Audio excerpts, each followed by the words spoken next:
Old Marley was as dead as a doornail. This must be distinctly understood, or nothing wonderful can come of this story I am going to relate.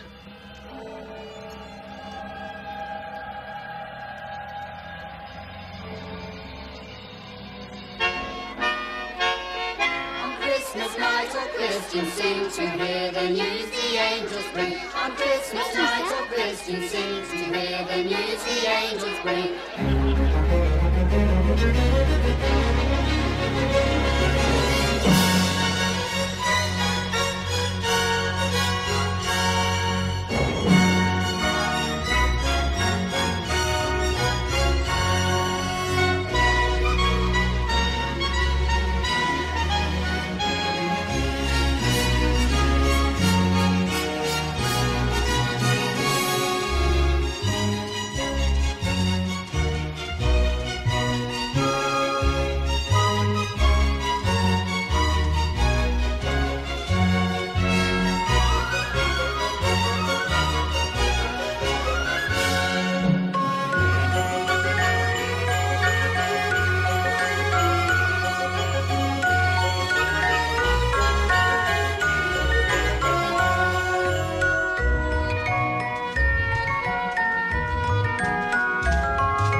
"7 years ago today."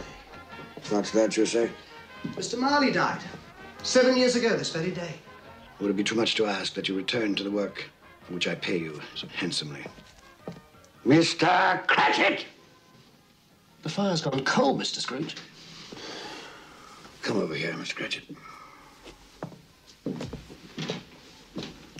What is this? A shirt. And this? A waistcoat. And this? A coat. These are garments, Mr. Cratchit. Garments were invented by the human race's protection against the cold. Once purchased, they may be used indefinitely for the purpose for which they are intended. Coal burns.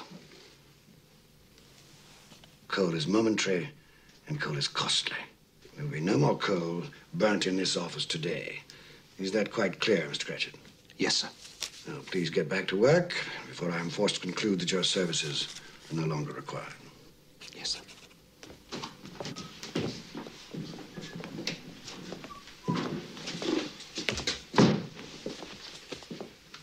Merry Christmas, Bob Cratchit. And the same to you, Mr. Fred.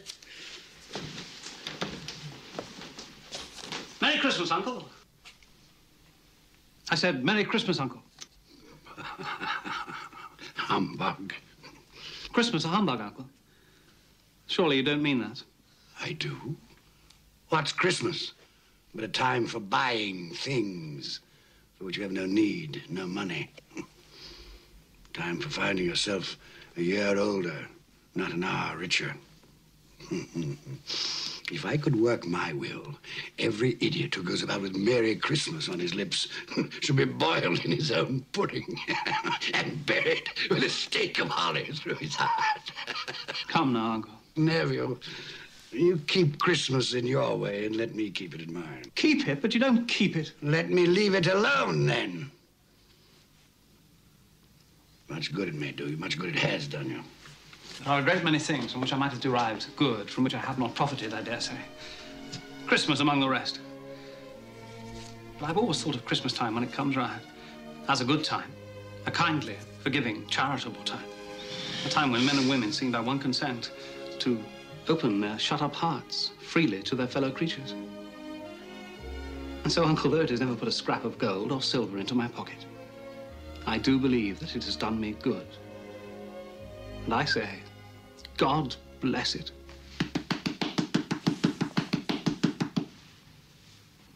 a sound from you, and you'll keep your Christmas by losing your situation. You're quite a powerful speaker, sir. I wonder you don't go into Parliament. Please don't be angry, Uncle. Come, dine with us tomorrow. Dine? I'd see myself in hell first. It would be a great joy to me. And to my wife. Yes, your wife. I'm told she brought very little to the marriage. A poor girl, I understand. I love her. And she loves me. Love. Good afternoon, nephew. I want nothing from you. I ask nothing of you. Why can't we be friends? You are wasting my time. I'm sorry to find you so resolute. We've never had a quarrel, so far as I know. And so I shall keep my good humor. And wish you a Merry Christmas. Goodbye. And a Happy New Year. How's that fine family of yours, Bob Cratchit? Well, sir, all very well. Good. You'll give them my best wishes. Yes, sir, I shall. Thank you for remembering them. Goodbye, Cratchit. Goodbye, sir. And a Merry Christmas. Idiot. And he's made me late to boot. I'm off to the exchange. Don't lock up a moment early. No, sir.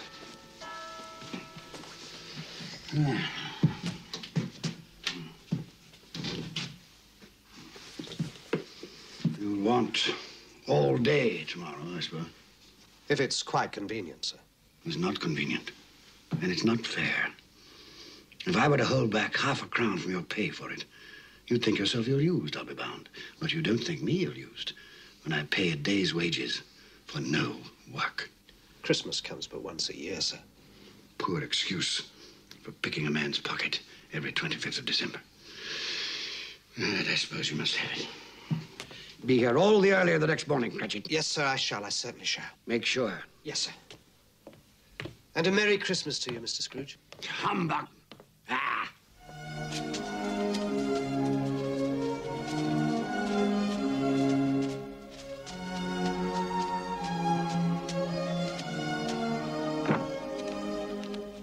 Merry Christmas, Mr. Scrooge. Don't beg on this corner, boy. I'm not begging, sir.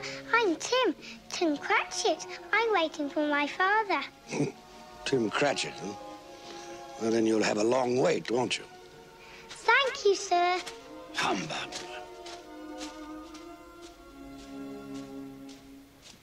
Our Saviour Christ and His Lady on Christmas Day, on Christmas Day. Our Saviour Christ and His Lady on Christmas Day in the morning. Clear the road. They with Out of the way. us Let me down through. The ships all free on Christmas Day, on Christmas Day. They with us down the ships all free on Christmas Day in the morning. His reason weak, His anguish off, and sorrow all His pain. He went to Bedford once a year, and that was Christmas Day. So grant us all a change of heart, rejoice for Mary's son. Pray peace on earth to all mankind, God bless us everyone. Day 80 for January, day 80 for January. Any open market? Any open market? Buying here, buying. Oh, Ebenezer, we were afraid you weren't coming. It's almost closing, sir. Well, I'm here, aren't I? I said you'd be here. Didn't I say Ebenezer Scrooge would be here? I knew you'd change your mind. Right, I have changed my mind. Oh, good, then you'll take our bit. The price has gone up. Gone up? But that's not possible. If you want my corn, gentlemen, you must meet my quote. Plus 5% for the delay. That's outrageous, Scrooge. You'll be left with a warehouse stuffed with corn. Well, that's my affair, isn't it? But if we pay your price, our bread will be dearer. The poor will suffer. Buy the corn someplace else. Good day, sir. Scrooge, a moment. We'll take your corn at the price you quoted yesterday. Too late. If you wait until tomorrow, it'll cost you another 5%. Damn it, Scrooge, it's not fair. No, but it's business. I'll give you a moment to make up your minds.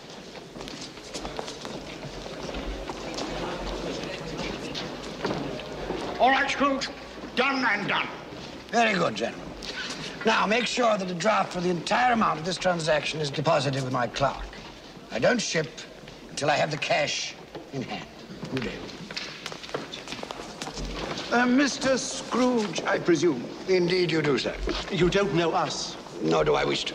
My name is Poole, And this is Mr. Hackey. Excellent. Now, if you'll allow me to pass. Let me explain, sir. At this festive season of the year, it seems desirable that those of us with means should make some slight provision for the poor and destitute who suffer greatly at this time. Provision? Are you seeking money from me then? Many thousands are in want of common necessaries. Hundreds of thousands are in want of common comforts. Are there no prisons? Plenty of prisons. The workhouses, they're still in operation? They are. I wish I could say they were not. The treadmill, the poorhouses, still in full vigor? All very busy, sir. I was afraid from what you said that something had stopped them in full force. A few of us are endeavoring to raise a fund to buy the poor some meat and drink, and food and warmth. What can we put you down for, sir? Nothing. You wish to be anonymous? I wish to be left alone. Since you asked me what I wish, gentlemen, that is my answer. I don't make merry myself at Christmas, and I can't afford to make idle people merry. My taxes help to support the public institutions which I have mentioned, and they cost enough. Those who are badly off must go there. Many can't go there, and many would rather die. If they would rather die, perhaps they had better do so, and decrease the surplus population. Surely you don't mean that, sir. With all my heart. Now, if you will go about your business, gentlemen, and allow me to go about mine. Good day.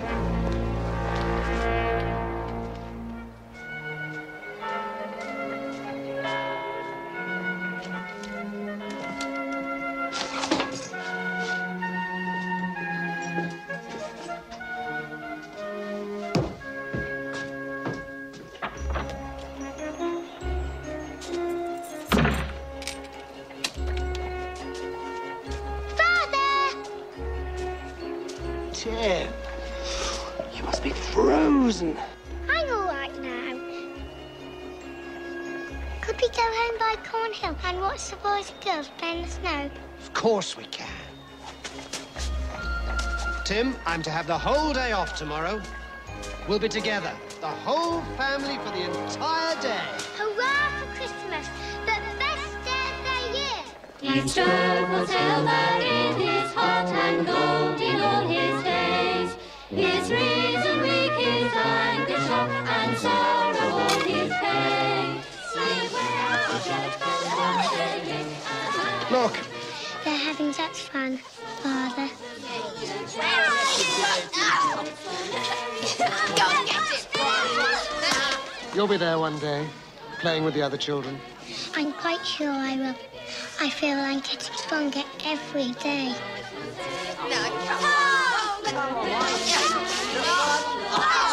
We must go home now. Your mother will be waiting for us. Yes, it's time to go home.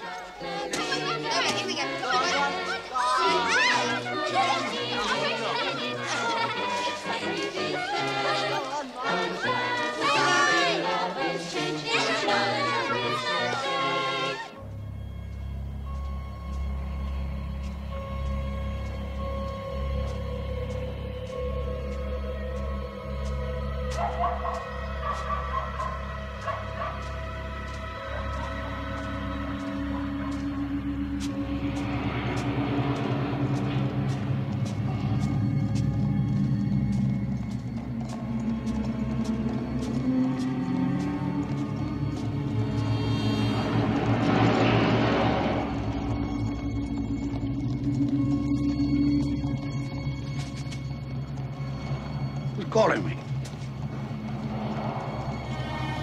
Someone call my name.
Humbug.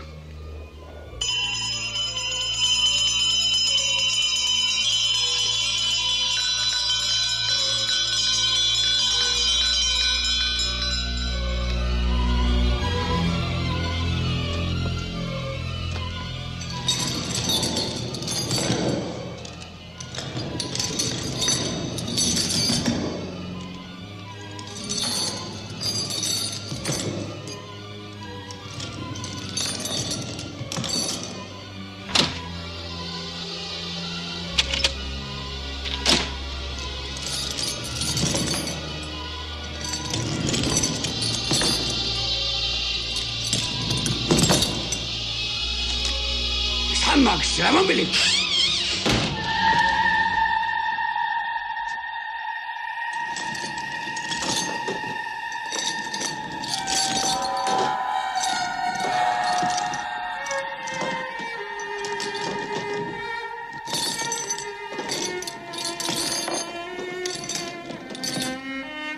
What do you want with me?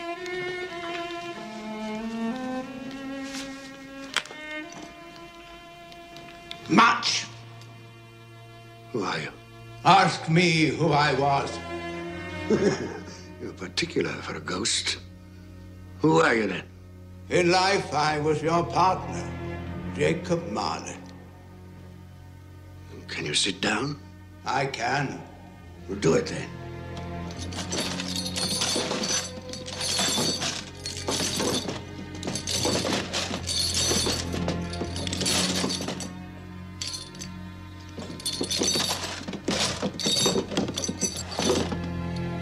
You don't believe in me. I don't. What evidence would you have of my reality beyond that of your own senses? I don't know. Why do you doubt your senses? Because a little thing affects them, a slight disorder of the stomach. There might be a bit of bad beef, a blot of mustard, a fragment of an underdone potato. There's more of gravy than of grave about you, whatever you are. Humbug, I tell you, humbug!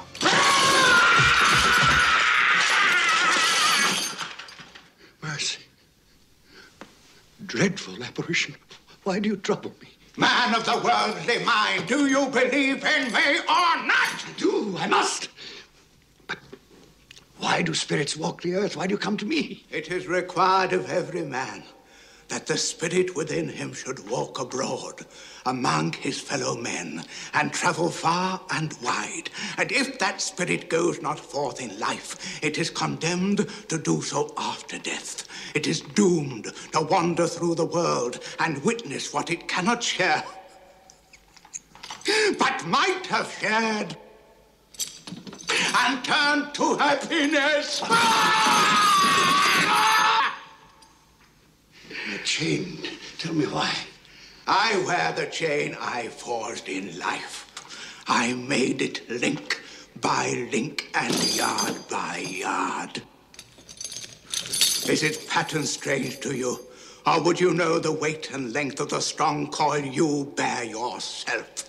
It was as full, as heavy, and as long as this 7 Christmas Eves ago, you have labored on it since. It is a ponderous chain. I see no chain. Mine were invisible until the day of my death, as yours shall be. Jacob, tell me more. Speak comfort to me. I have none to give. My spirit never walked beyond our counting house. In life, my spirit never roved beyond the narrow limits of our money-changing hole. No doubt of that. You always were a good man of business. Business? Mankind was my business. The common welfare was my business. Charity, mercy, forbearance, and benevolence were all my business. The dealings of my trade were but a drop of water in the comprehensive ocean of my business. I'm sorry for you, Jacob. Is there anything I can do for you? For me? Nay, it is too late. But I have come for For your sake, Ebenezer. Have you? Well, you always were a good friend. As part of my penance, I have been sent to warn you. And so you have? And to offer you a hope and chance of escaping my fate. You will be haunted by 3 spirits. 3 spirits? Is that the chance and hope you mentioned? It is. Well, in that case, I think I'd rather not. Expect the first tonight, when the bell tolls 1. Couldn't they all come at the same time, Jacob, and have it over? Expect the second on the stroke of 2. The third, more mercurial, shall appear in his own good time.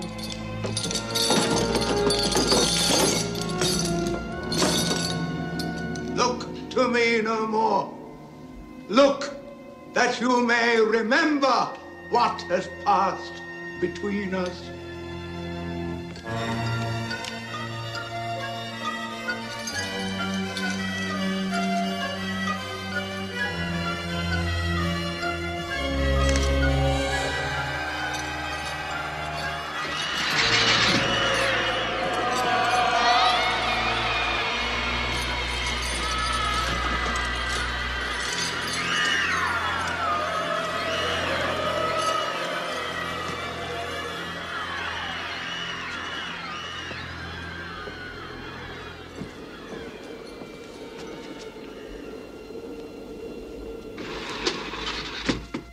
Humbug.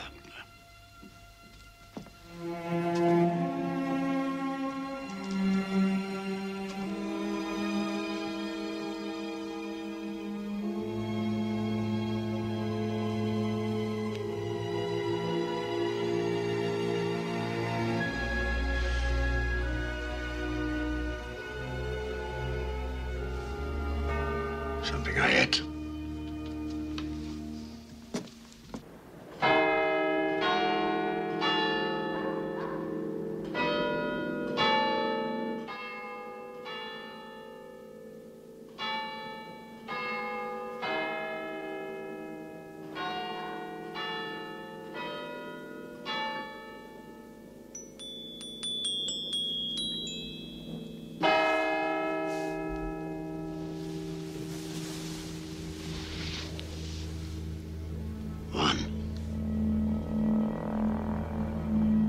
What was it Marley said?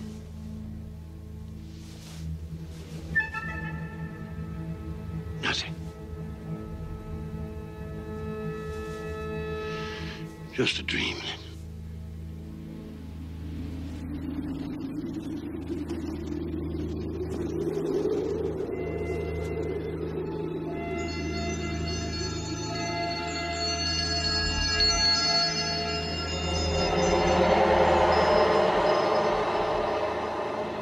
The spirit whose coming was foretold to me? I am. Who and what are you? I am the ghost of Christmas past. Long past? No, your past. Perhaps you would do me the favor of placing upon your head that cap which you hold in your hand. I bring the light of truth. Would you use this cap to put it out? I beg your pardon, I had no intention of offending. What business brings you here? It is for your welfare that I appear.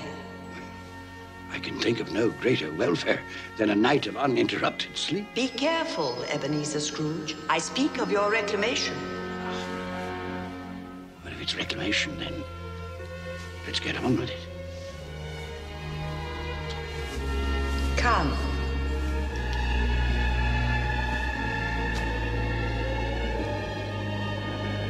We shall be invisible and silent as the grave. You will now see a child, a youth. You will see yourself, Ebenezer. The air is so clean. How different from the city. Do you know where you are? Of course, I was bred here. I was a boy in this place. That's Daniel Custis. Robert Estes. Hello, Daniel. The big one there, that's David Tyler. David, look here, it's Ebenezer. I told you, Ebenezer. They can't hear you. How happy they all seem. That's right, they do. Yes, well, it's time to move on. Come along, Ebenezer. You know the way. I could walk it blindfolded. Your school. I remember. And it's Christmas Day. There's a boy in there, neglected. The boy is deserted by his friends and his family. His mother is dead. His father holds him a grudge. Why does his father hold him a grudge? She died in childbirth. His birth. Weep for the boy, if the tears will come. He has his friends, even on this day. From his beloved books. There's Ali Baba. Dear old honest Ali Baba. And the Sultan's groom, turned upside down with the genie. But not a real child to talk to. Not a living person. Robinson Crusoe, not real. And Friday, and the parrot with green body and yellow tail, not real. He made do, this boy. Let us see another Christmas Day. When you were a youth. Fan. Fan! Dear, dear brother! I've come to bring you home, dear brother. To bring you home. Home.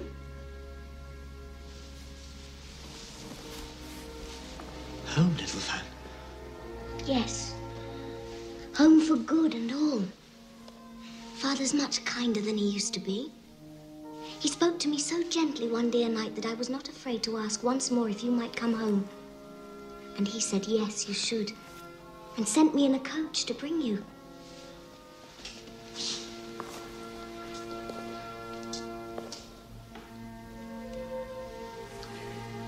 You're quite a woman, little Fan. And you. You are to be a man now. And never come back here. Come along, we mustn't keep Father waiting. Father! There, boy, there. Stand still now. Let me look at you. They haven't been overfeeding you, that's certain. I've grown, I think. Yes, most boys do. Fan has told you won't be moving back here. Yes, sir. It's time you made your way in the world. I've arranged an apprenticeship for you. You'll move into Mr. Fezziwig's establishment in 3 days' time. 3 days, Father? I'd hoped we'd have my brother home for longer. Longer? 3 days is quite long enough for both of us. Don't you think, Ebenezer? Yes, sir. Quite long enough. You finished back there? All safe and secure, sir. The carriage, Fan. We're on our way. Into the carriage, boy.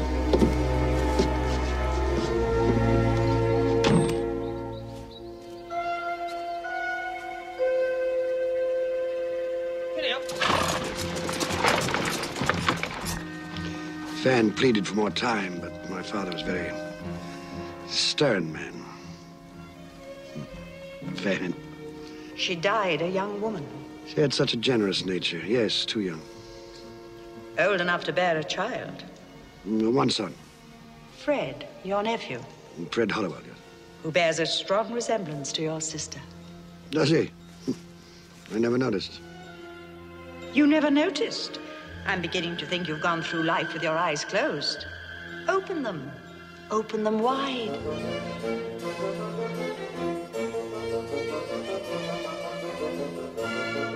You know this man? It's old Fezziwig. Hmm? Oh, yes, my dear. Would you ask Mr. Pulling to refer that matter to Mr. Scrooge? Eh? Thank you, my dear. And you know this place? No, was I not apprenticed here? Pay attention, everybody. Dick, Ebenezer, pens down. No more work tonight, boys. It is Christmas Eve. So, close those ledgers down, Ebenezer and Dick. Clear away in here, everybody. We need the room. Here we go, lad.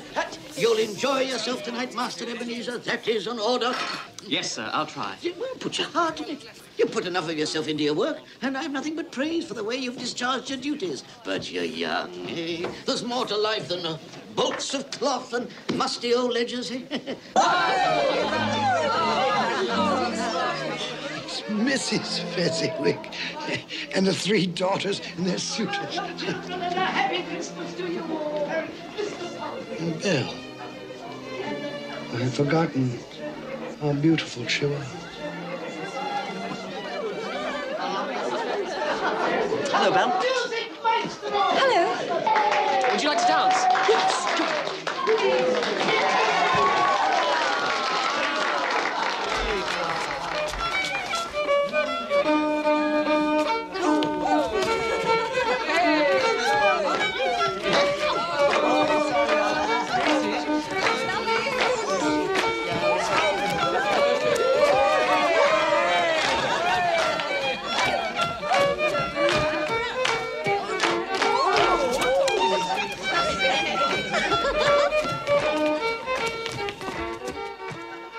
How long since you danced, Ebenezer?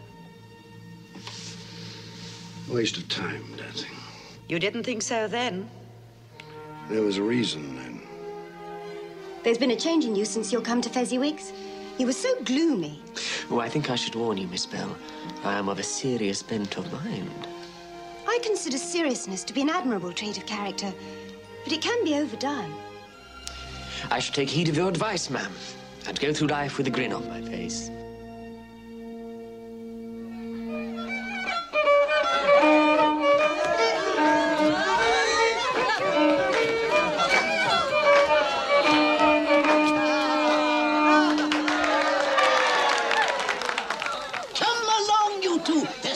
Sir Roger de Coverley. Time enough to sample the punch when you're old and fat like me, eh? Oh, I'd best partner my wife before that young scamp goes dancing off with her. Oh, what a difference it makes, Ebenezer, to travel the rough road of life with the right female to help bear the burden, eh? What a lucky man I am! Shall we join the others, Ebenezer? My pleasure, Miss Belle.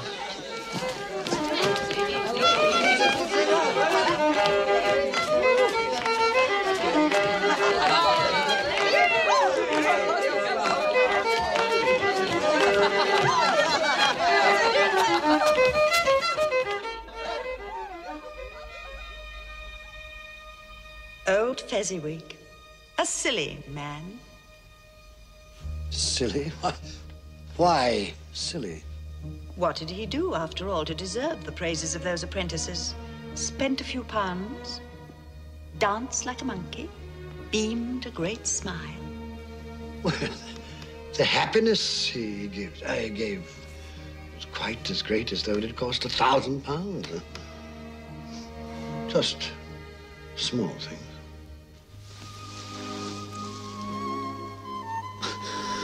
Belle, are you in love, Ebenezer? The thought had occurred to me. She's too good for you. One day, when I've made my fortune, then I'll deserve her. It was a night never to be forgotten. Never. But you did forget, often. No? Look, another Christmas Eve, delayed by the pressure of business. Do you remember? No.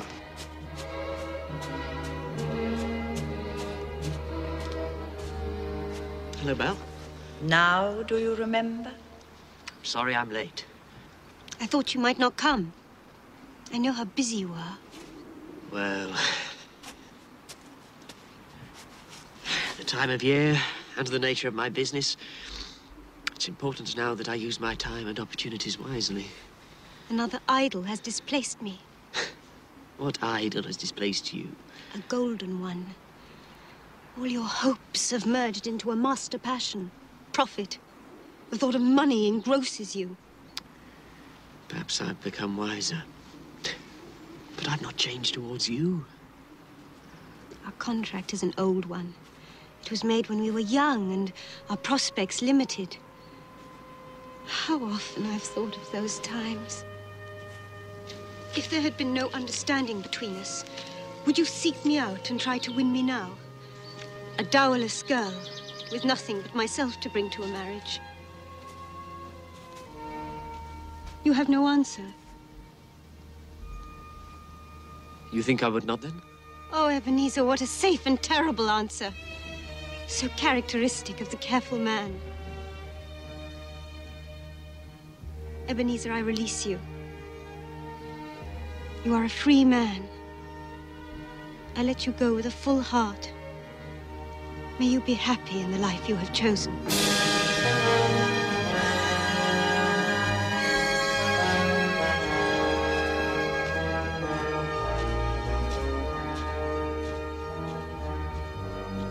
I almost went after her.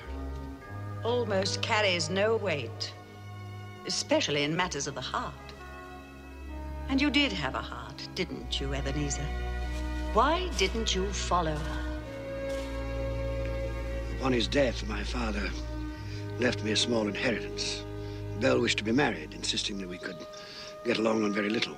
But I wanted something more for both of us. So I lent out that money, laid the foundations for financial success, which I have achieved, I may add. Congratulations. Well, thank you not to sneer. Spirit, show me no more. Conduct me home. You have explained what you gained. Now I will show you what you have lost. Belle. Yes, Belle. And those are her children. Oh, darling, he's wonderful, isn't he? Lord, what a brood.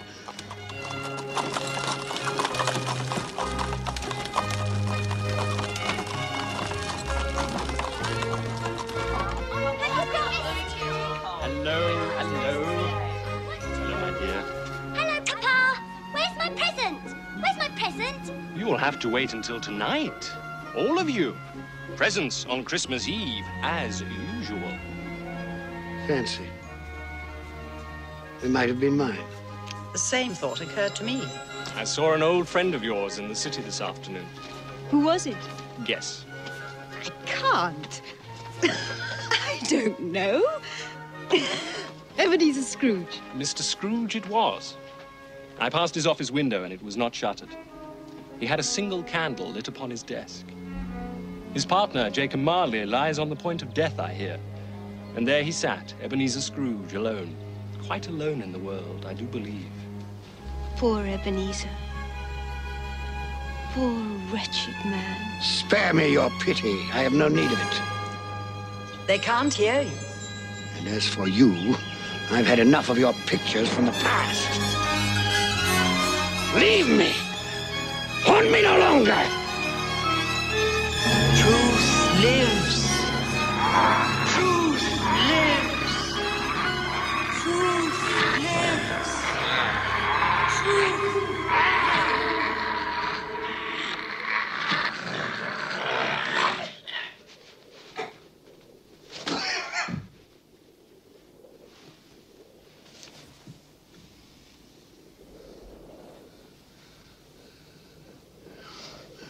A nightmare.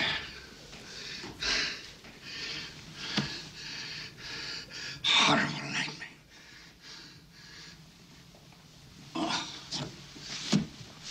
God. Let me sleep. Let me sleep in peace. Peace.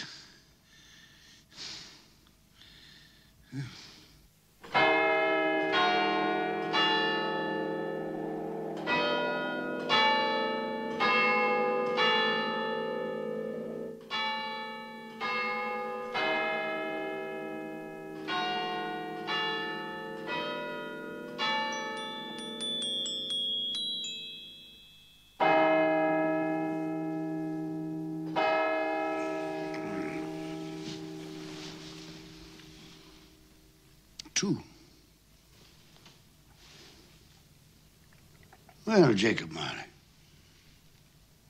where is this spirit of which you spoke so glibly?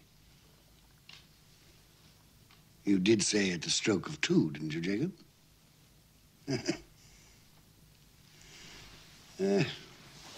Mistaken in death, as you were in life, old partner.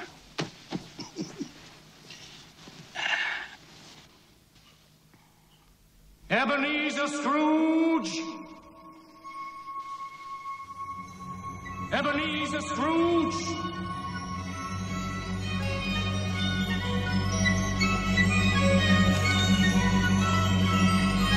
Come in!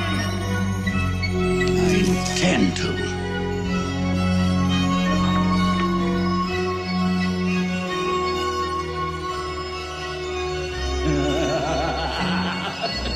Come in and know me better, man.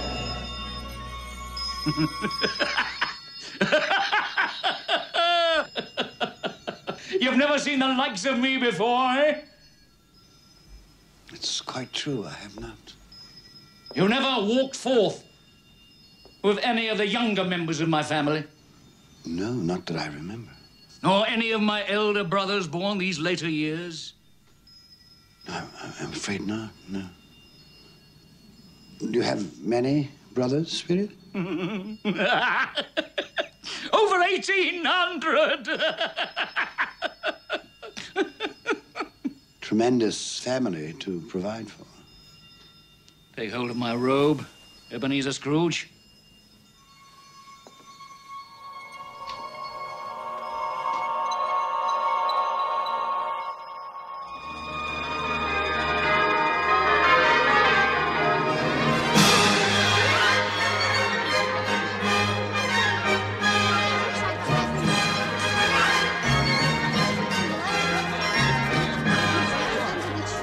What day is it now? Don't you know? Christmas morning.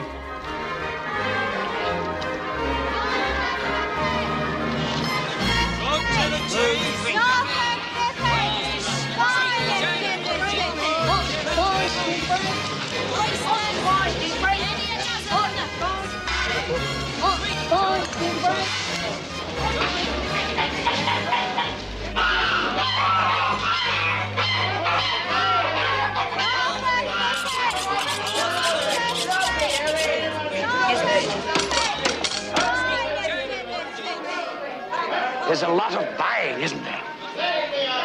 Oh, Ebenezer, is that all you can see? Follow me, and I'll show you to what good use these wares can be put. Is there some peculiar power which emanates from your torch? Oh, yes. There is.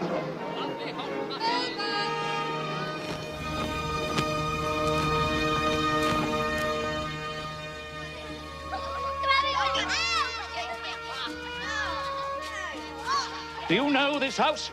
I can't say I do. It is the house of Bob Cratchit. Is he? Well, he does very well on 15 bob a week. Shall we go in? I wouldn't want to disturb you. As with Christmas past, we shall be invisible and unheard. I wonder what's keeping your father. He's probably stopped to talk to the parson. Father always likes to compliment him on his sermons. I do hope the pudding's a success this year. No one makes a better pudding than you, Mother.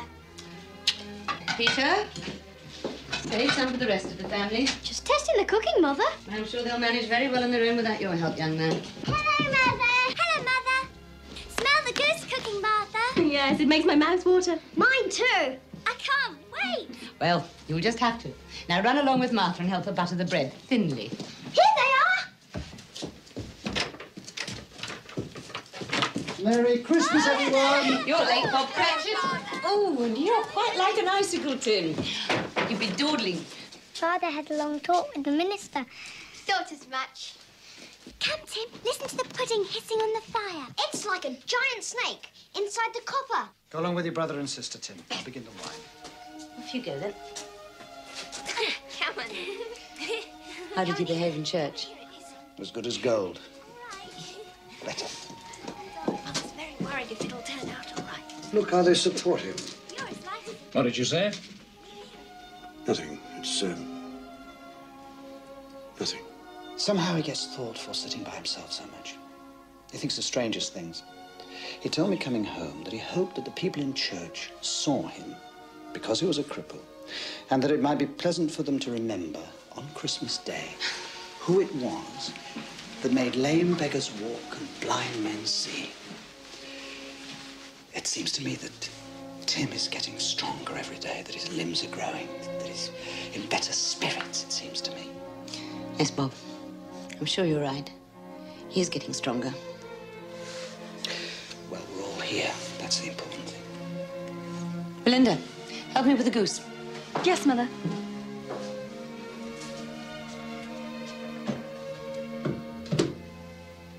Peter, I have some good news for you. I met by chance this morning at church a fine gentleman, Fred Hollywell by name. He's a nephew of our own Mr. Scrooge, and he remembered that I have a son coming of working age, and he told me that he had a position open starting at 3 shillings and sixpence every week. 3 shillings and sixpence every week? So, if you are agreeable, you may start work on Monday next. Now I can begin to help you and Mother. More important, you shall be embarking on a fine career. To start a boy at 3 and sixpence a week. Hey, it's typical of my nephew. It's no wonder he's never been able to put by a penny. Perhaps he's put by more than money. Fred? He's doing this to spite me, you know? Employing the son of my employee at an exorbitant wage.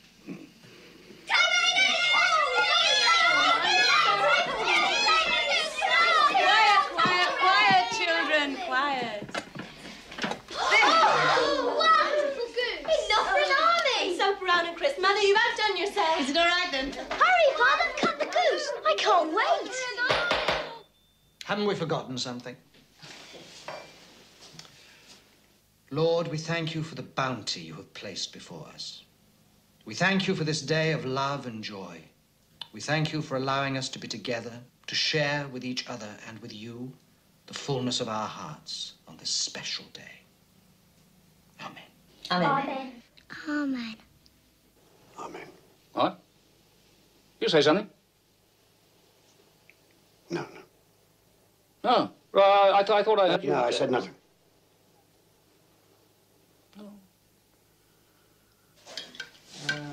Peter. Alice. Linda. Potato, Alice? A very small goose. It's all Bob Cratchit can afford. Me. Are we all served? Yes. Then let's begin. And a Merry Christmas to us all. A Merry Christmas to us all. And God bless us, everyone.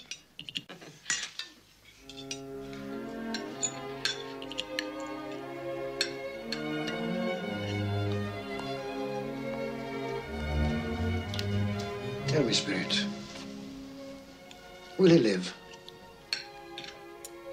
I see a vacant place at this table. I see a crutch without an owner, carefully preserved. If these shadows remain unaltered by the future, the child will die. No, say he will be spared. If these shadows remain unaltered by the future, none other of my species will find him here. But if he is to die, then let him die, and decrease the surplus population. You use my own words against me. So perhaps in the future you will hold your tongue until you have discovered what the surplus population is and where it is. It may well be that in the sight of heaven you are more worthless and less fit to live than millions like this poor man's child.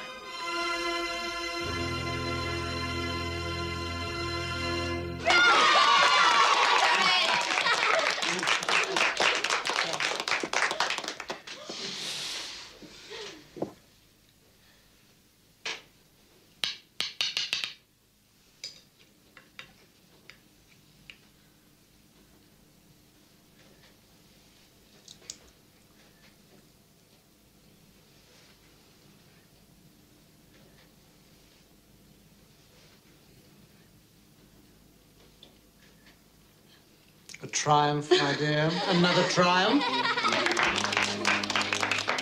I told you so, Mother. Oh, it's a success. What a relief for Mrs. Cratchit. Now their feast is over. Not quite. Just one more ceremonious moment. Look.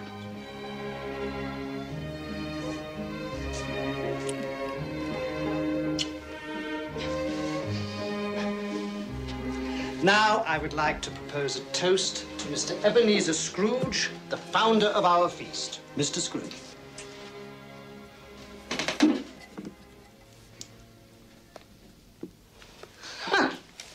The founder of our feast, indeed.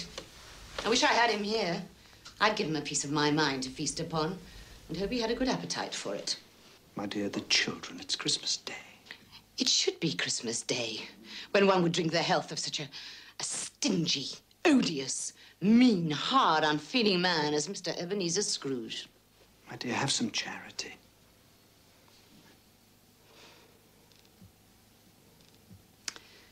Oh, well. I'll drink his health. For your sake. And the day's sake. But not for his. Long life, Mr. Ebenezer Scrooge. A Merry Christmas and a Happy New Year. I've no doubt his Christmas will be very merry. And he'll be very happy. Mr. Scrooge. Mr. Scrooge. Mr. Scrooge. Mr. Scrooge. Mr. Scrooge. Mr. Scrooge.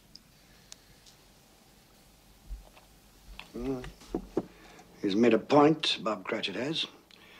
Without me, there would be no feast, no goose at all. My head for business has furnished him employment. Is that all you've learned by observing this family on Christmas Day? Well, no, not all, but one must speak up for oneself, for one's life.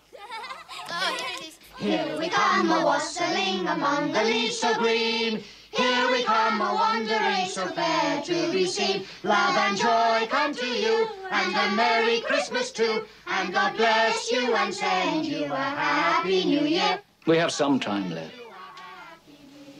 Take my robe. Love and joy come to you, and a Merry Christmas too. And God bless you and send you a Happy New Year.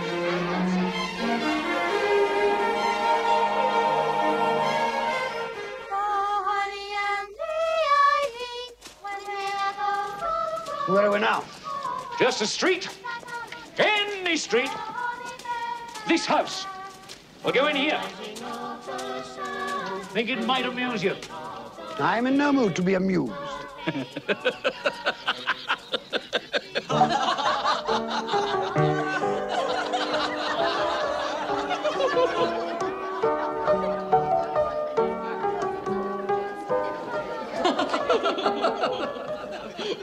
Dear husband, do you find my playing so amusing? Oh, I'm sorry, my love.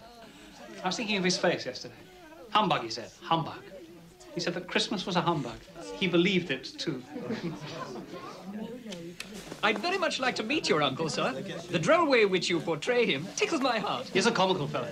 But not so pleasant as he might be. His offences carry their own punishment. Dear brother-in-law, it's said he's very rich. Yes, well, that is very true. But his wealth is of no use to him. He doesn't do any good with it. He doesn't even make himself comfortable with it. Squander it. That's what you mean by comfortable. You mustn't argue with those we visit. It's useless and even tactless. Tact is a quality I despise. That I can see. I have no patience with him. Well, I have, and I feel sorry for him. Sorry for me. Who suffers from his ill whims? Himself, always. Here, he takes it in his heart to dislike us and not come and dine with us. And he loses a very good dinner indeed. The reason that I talk about my uncle so is that my mother, God rest her saintly soul, was very fond of him. She loved him. It's true. Fan loved me, and I her. Dear Fan. Only she were alive today. Fred looks very like her. Yes, I've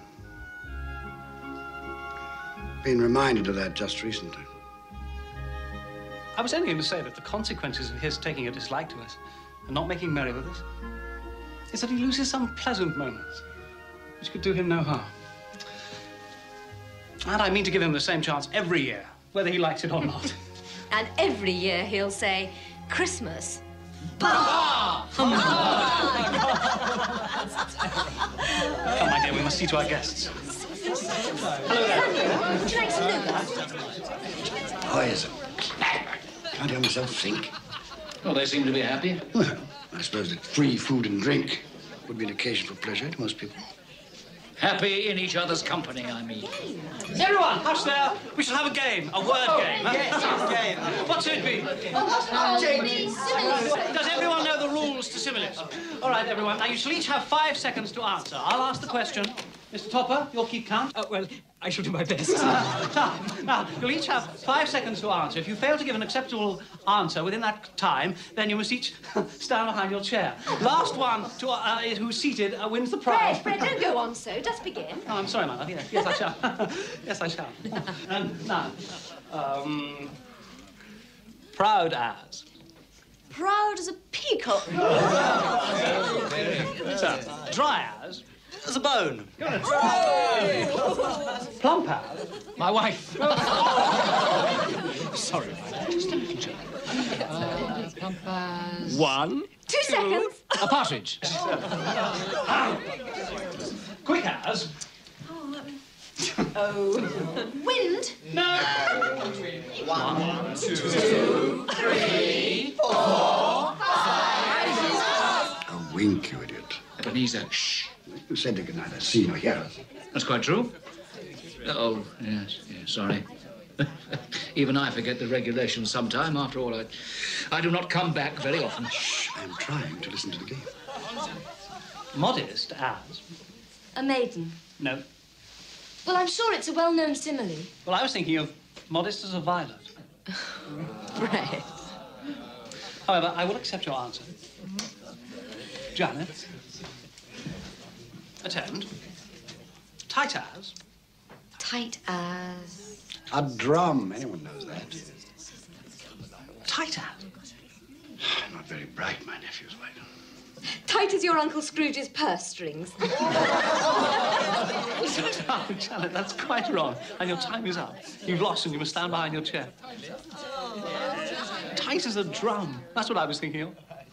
Good for you, Fred. The boy's got a head on his shoulders. And as for the laughter at my expense, Spirit, I'm inclined to overlook it in view of the general gaiety of the evening. It is now time to leave this pleasant scene. We have one more visit to make before my time is done. Take hold of my robe. Sly as. A fox! Yes. Red as. Red as a rose. Yeah. Silent as. The night. No. A mouse. Not at all. No, I know. The grave. Where are we now? I'm sure I don't know this place. The name would mean nothing to you. It's a place, like many in this world.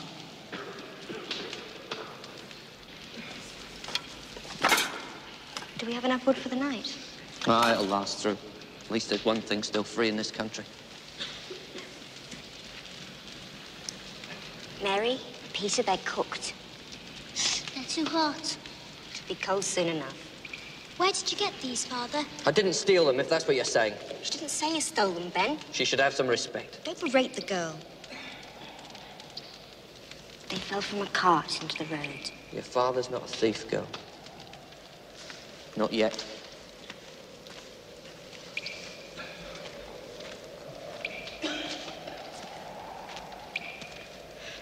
Why are these people out here? Men and women in rags, children eating scraps. They're institutions. Have you visited any of them, these institutions you speak of? No, I'm taxed for them. Isn't that enough? Is it?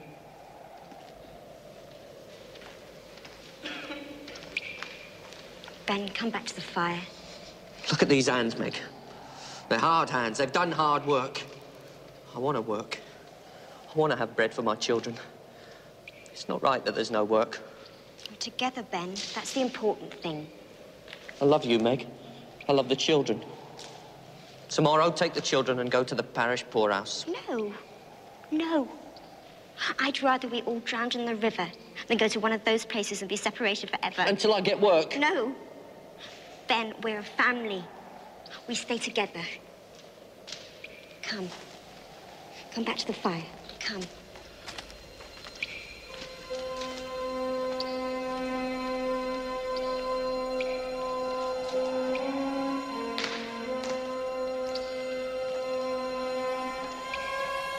show me this. What has it to do with me?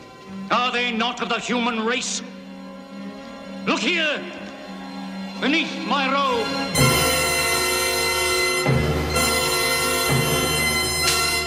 Look upon these.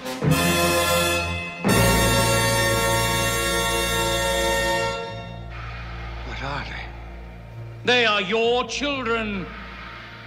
They are the children of all who walk the earth unseeing. Their names are ignorance and want. Beware of them. For upon their brow is written the word doom. They spell the downfall of you and all who deny their existence. Have they no refuge, no resource? Are there no workhouses? Are there no prisons?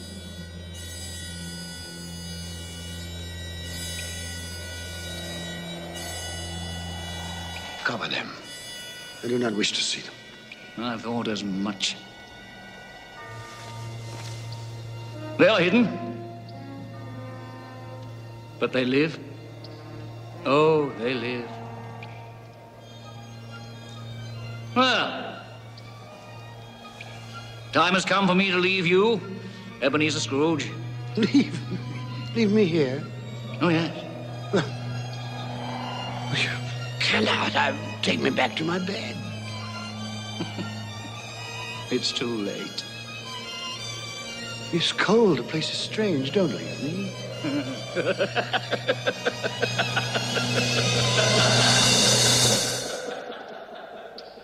Spirit. Come back. I wish to talk.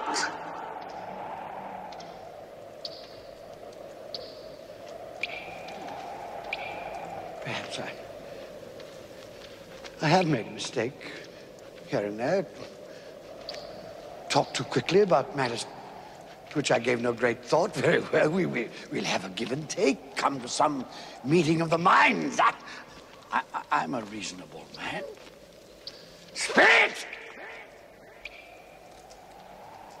Have pity on me.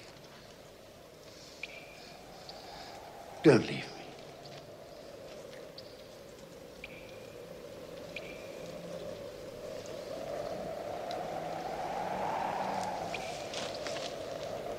What have I done to be abandoned like this? What? What?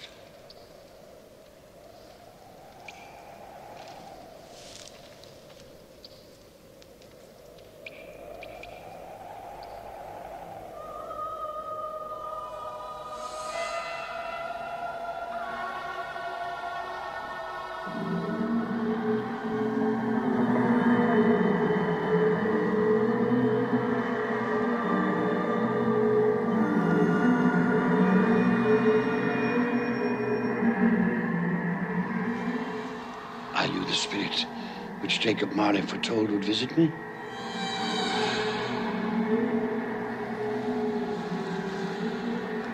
And I am in the presence of the ghost of Christmas yet to come, am I not?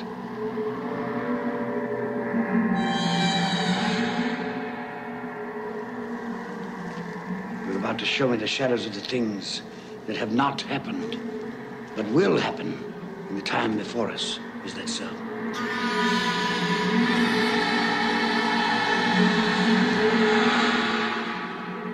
I fear you more than any specter I've seen.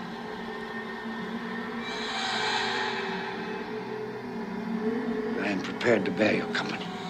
Will you not speak to me? Very well. Lead on. The night is waning fast. Time is precious to me.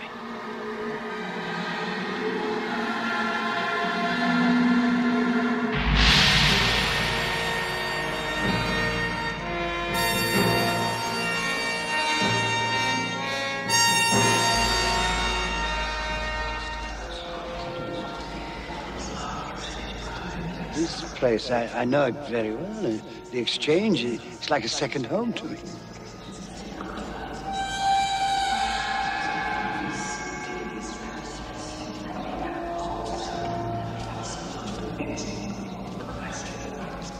no, I don't know much about it either way. I only know he's dead. When did he die? Well, last night, I believe. What happened to his money? Left it to his company, perhaps? Who else did he have? It'll likely be a very small funeral, supposing we volunteered and form a party. I'll go if lunch is provided, but I insist on being fed for the time I'll waste. Have these men no respect for the dead? I should go, I suppose. After all, we did considerable business together. Well, I must go and find the price of corn. Goodbye. How was I privy to that conversation? What purpose could it have for me?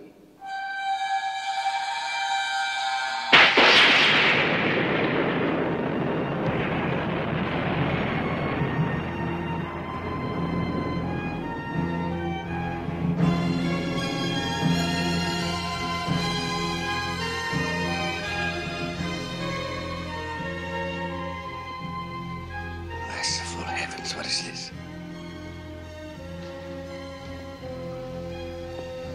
Spirit, this is a fearful place. I wish to leave it.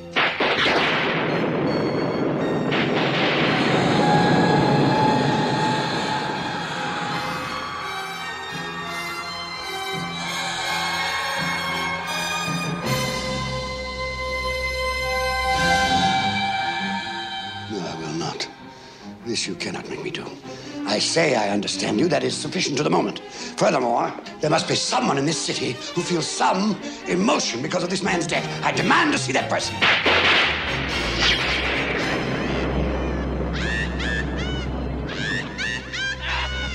This is a most foul part of town. We must have made a mistake, taken a wrong turn.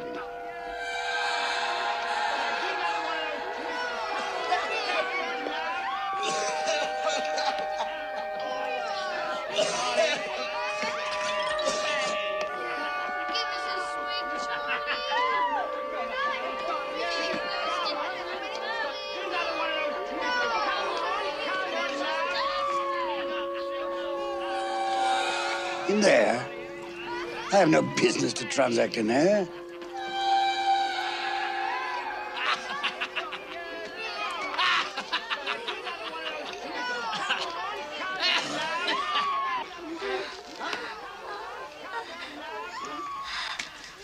Well, open it up, Mrs. Dilber. Am I to pay you for goods I haven't seen? You'll not ask me how I came by these.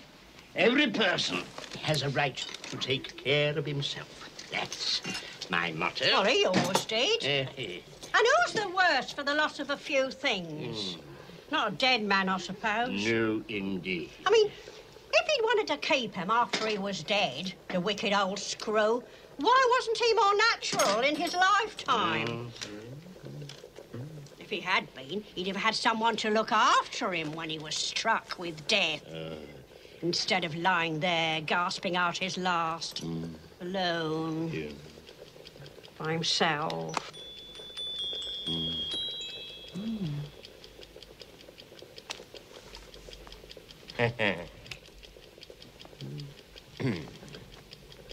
Those are my things.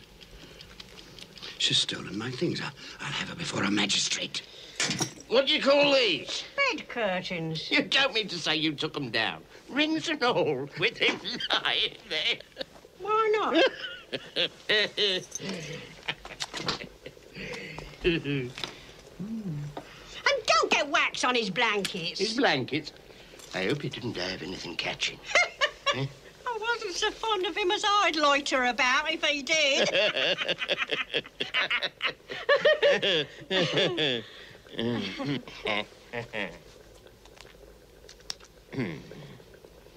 Well, what's your offer then? 4, 6, 5, 3, 6, 2, 4. Those are not my things.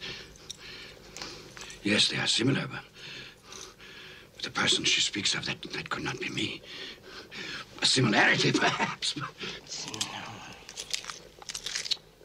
£1, 5 and 3. Not a penny more if I was to be boiled for it. You're hardened, Joe, and no mistake. I'm always kind to the ladies. That's the way I ruin myself. Spirit, what perversity is this? I asked to see some emotion in connection with this man's death. You show me only greed and avarice. Let me see some tenderness, some depth of feeling.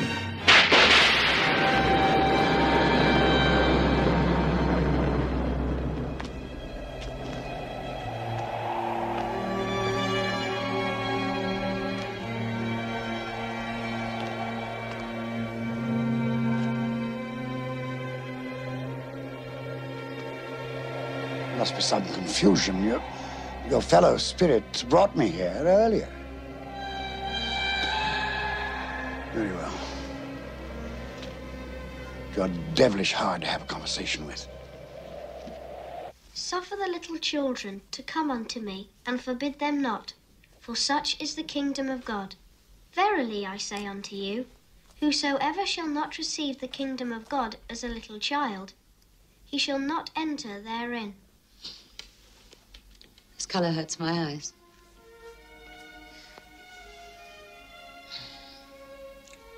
It's better now. This work makes my eyes red. And I wouldn't show red eyes to your father when he comes home. Not for the world. It must be nearly his time. Past it, rather. I think he walks slower than he used to these last few evenings, Mother. Yet I've seen him walk home with Tiny Tim on his shoulders very fast indeed. And so have I. And so have I. And so have I. But he was very light to carry. And your father loved him so that there was no trouble. No trouble. There is your father now. Hello, Father.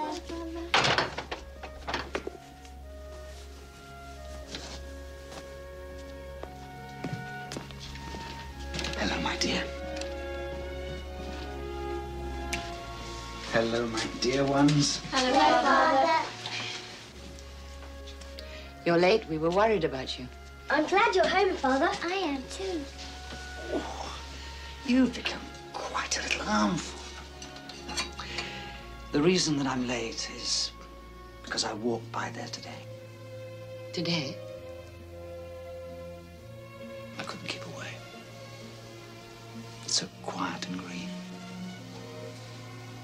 You shall see it on Sunday. We shall all go on Sunday. I promised him that every Sunday I would walk.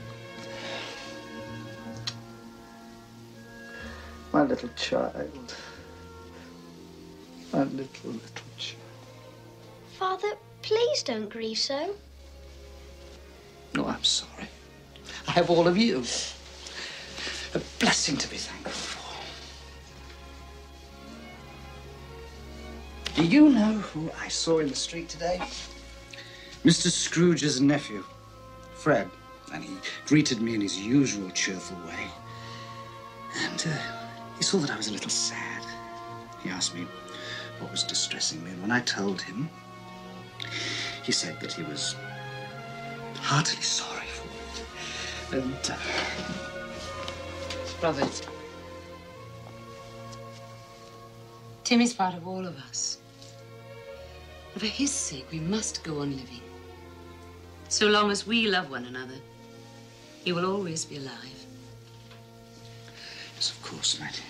But however and whenever we are parted from one another, I'm sure that none of us will ever forget poor Tiny Tim.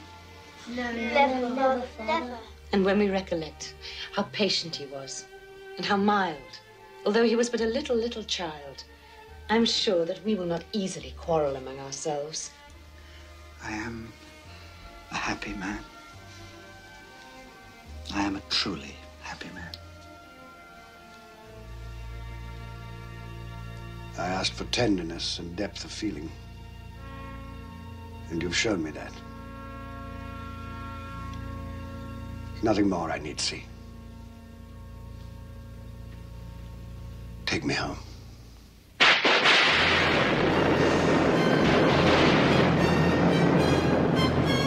What is What's this? I thought we had agreed that you would transport me home.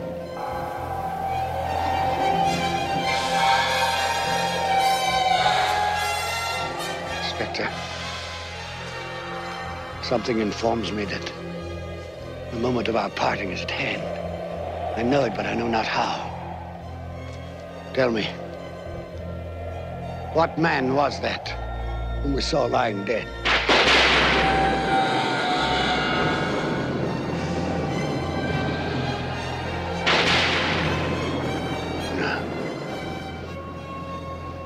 No, before I draw near to that stone, answer me this. Are the things you have shown me the shadows of the things that will be? Are they the shadows of the things that may be only?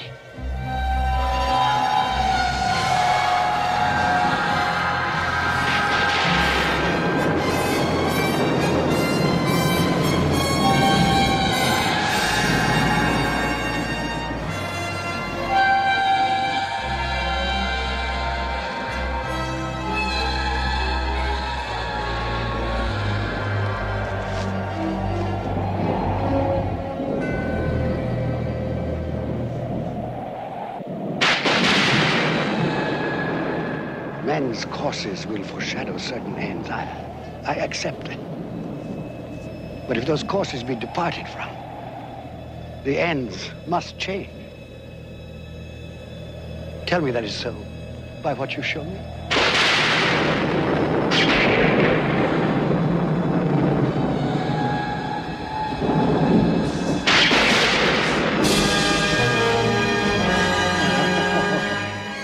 Hear me, I am not the man I was. I will not be the man I must have been but for this visitation. Why show me this if I am past all hope?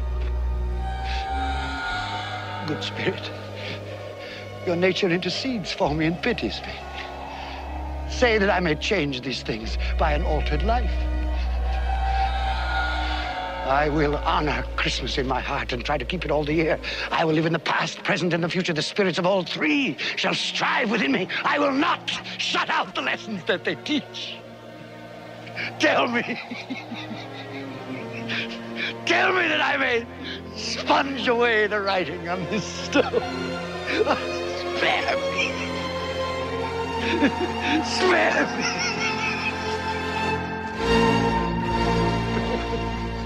Spare me.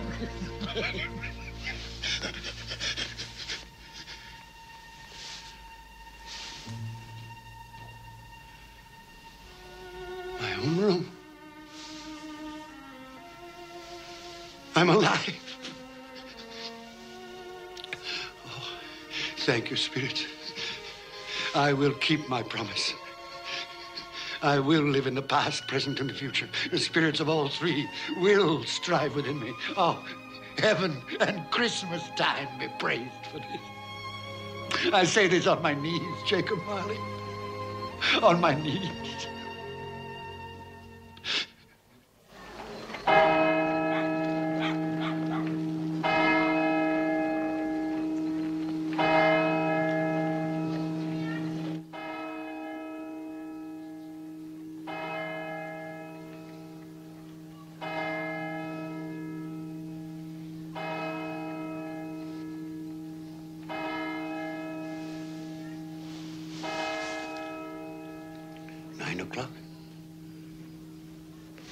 And daylight. But what day? Hello, you there, boy. Me, sir? Yes, you, my good fellow. What day is today? Today? Why, it's Christmas Day, of course. Christmas Day. I haven't missed it. The spirits did it all in one night. Well, they can do anything they like. Of course they can. Hello, my fine fellow. Hello. Do you know the poulterers in the next street but one, on the corner? I should hope I did. Intelligent boy, remarkable boy. Do you know if they've sold the prize turkey that was hanging there? What, the one as big as me? Delightful boy. Pleasure talking to you. Yes, the one as big as you. It's hanging there now. Well, go and buy it. Yes, go and buy it and bring them round so that I may tell them where to deliver it. Come back with the man, I'll give you a shilling. Come back in less than 5 minutes, I'll give you half a crown.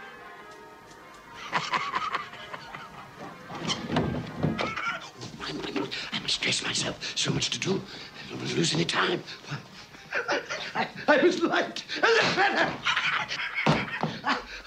I'm as happy as an angel. I'm as merry as a schoolboy.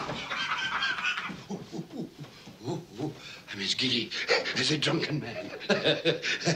Merry Christmas to everybody, and a Happy New Year to the world!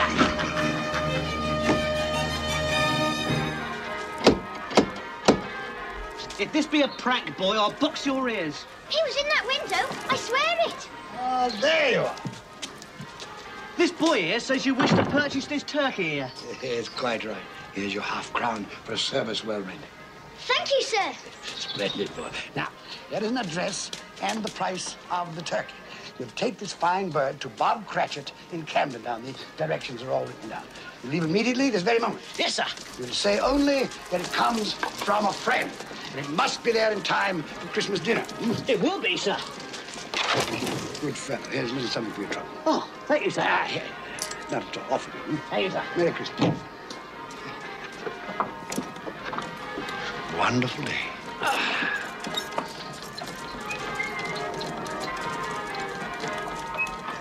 So grant us all a change of heart. Good morning. Merry Christmas to you. Great peace Like angels. Yes, exactly. You sing excellently well, yes. Thank you, sir.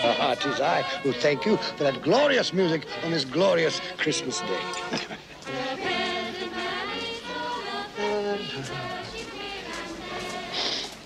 Good morning, gentlemen. Oh, gentlemen, good morning. Merry Christmas to you. Mr. Scrooge. Yes, that is my name. I fear it is not pleasant to you. Allow me to beg your pardons, and please accept my pledge to the poor and needy for... Lord bless me. My dear Mr. Scrooge, are you quite serious? If you please, and not a farthing less. There are a great many back payments included in that, I assure you. What can I say to such generosity? Don't say anything. But dear sir. Will you come and see me? We will. Oh, we will indeed. I'm very much obliged. Thank you. 50 times. Thank you, sir. Bless you. Thank you. The orphans and widows may be right. Yes? Bob Cratchit? Yes? This is for you. Well, there must be some mistake. You are Bob Cratchit? Yes. Well, there ain't no mistake. I didn't order this. This here prize turkey was bought and paid for by a gentleman to be delivered to Bob Cratchit and family in time for Christmas dinner. What gentleman? What's his name? Anonymous. He wishes to remain anonymous. Anonymous, you said? That's what he said, an anonymous gentleman. Well, who could have sent it? I have no idea. Perhaps it's a mistake. That's what I thought. It's got our name and address on it, though.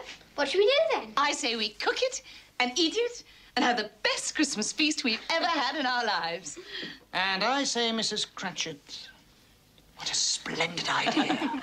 And God bless us all, everyone. And God bless us all, everyone.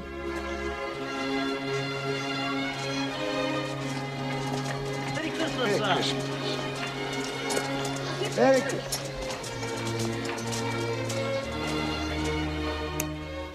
Oh, Fred.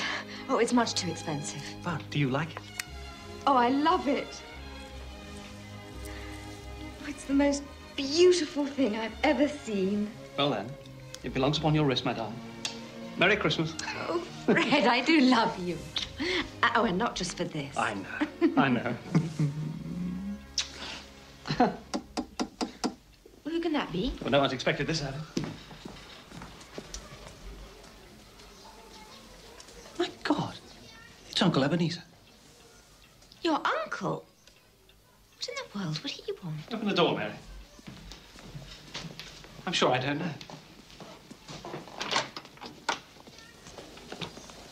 Fred, Uncle Ebenezer. may I come in? Yes, come in. Please. Thank you. Do come in. Good afternoon, madam. Merry Christmas to you. Merry Christmas to you. Oh, Uncle Ebenezer, this is my wife, Janet. Janet, this is Uncle Ebenezer. It's a pleasure.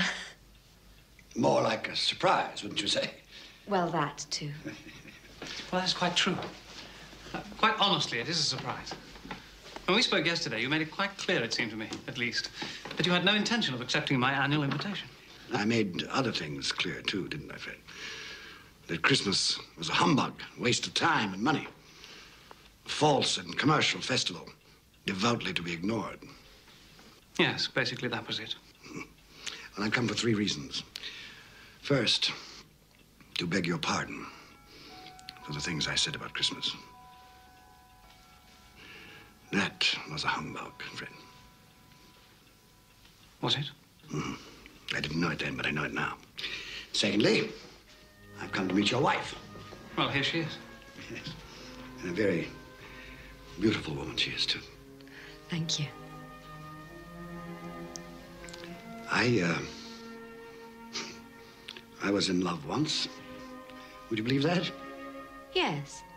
That I possess neither the courage nor the optimism, perhaps the depth of feeling that you two have.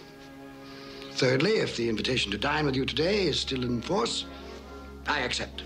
Of course it's still in force. Hurrah! I was sure that one day. You were sure, were you? Well, apparently you were right. Yes, I should like to dine with you and your friends. You'll be more than welcome. You like games, don't you? Yes. Yes, as a matter of fact, I do. Do you ever play similes? It's one of our favorites. Perhaps we could play today. Quite possibly. I'm very good at it. And should the phrase tight as be thrown out, the answer is a drum. Why, yes, so it is. Good.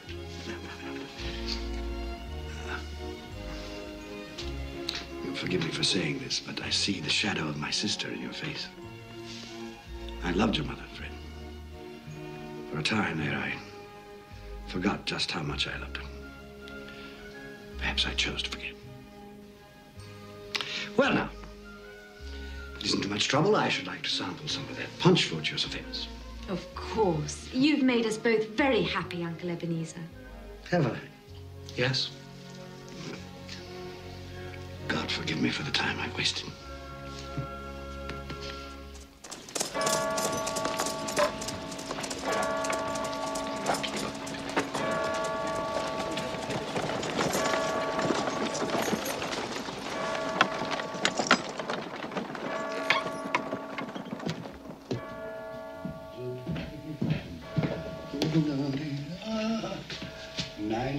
Late again, eh, Cratchit?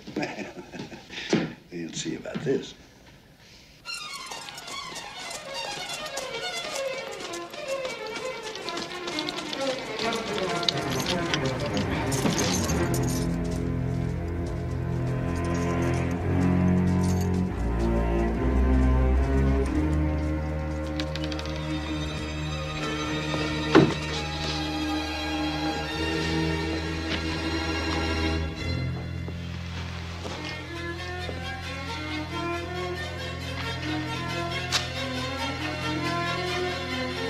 Mr. Cratchit!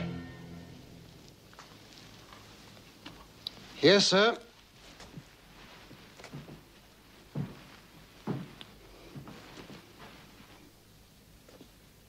Do you know what time it is? Yes, sir. What time is it? 18 minutes past the hour, sir. 18.5 minutes past the hour. What do you mean, coming here this time of day? I'm sorry, sir. I am behind my time. Yes, I think you are. Step this way, sir, if you will, please. It's only once a year, sir. It shall not be repeated. I was making rather merry yesterday. Well, I'll tell you, my friend, I'm not going to stand for this any longer. Therefore, I am going to double your salary. Double my salary, sir? Yes, Bob.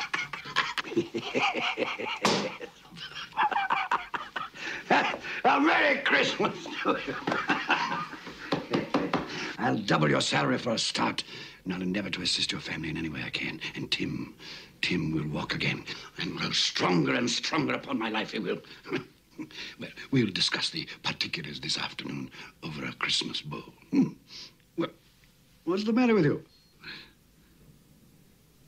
Nothing, sir. Well, it's just that... Nothing. Thank you, sir. My good fellow. We'll make up the fire before we freeze to death. Buy some more coal. Before you dot another I, Bob Cratchit. Yes, sir.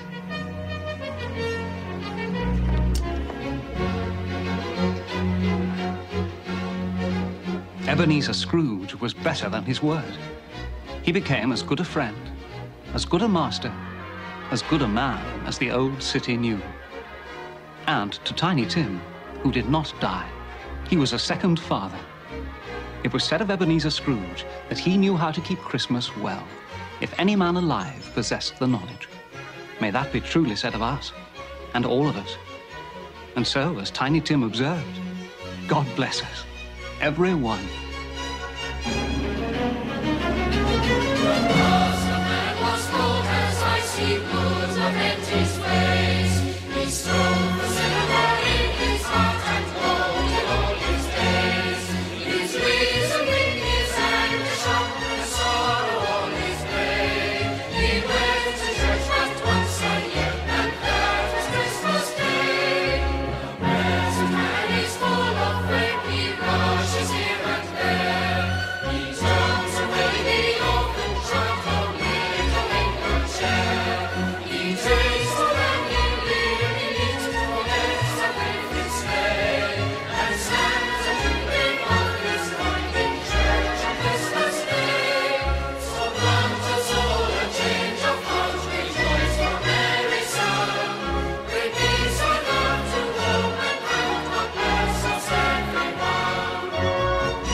Rejoice, for Mary's son.